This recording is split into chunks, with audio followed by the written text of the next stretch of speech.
Designer Judy Belcher has been a protester since the 1960s, first against the Vietnam and Iraq wars, and more recently in support of affordable housing and voting rights.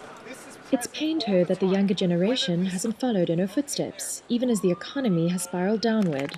That is, until now.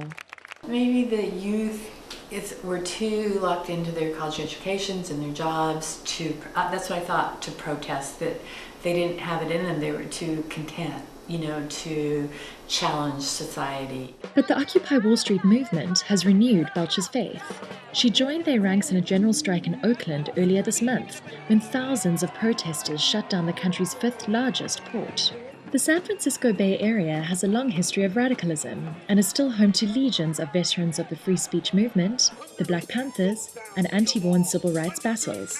The older protesters have plenty of their own concerns now, but many see the Occupy movement as an opportunity to pass the baton of social activism onto today's youth, if they're open to advice.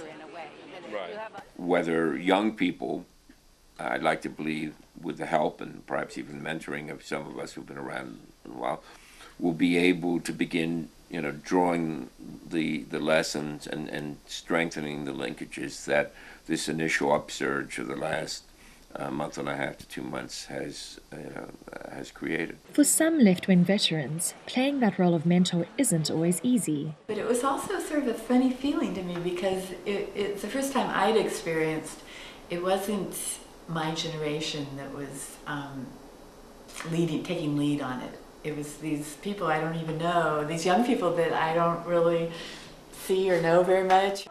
Now it's up to the new protesters to use the lessons of the past to their advantage. Hey!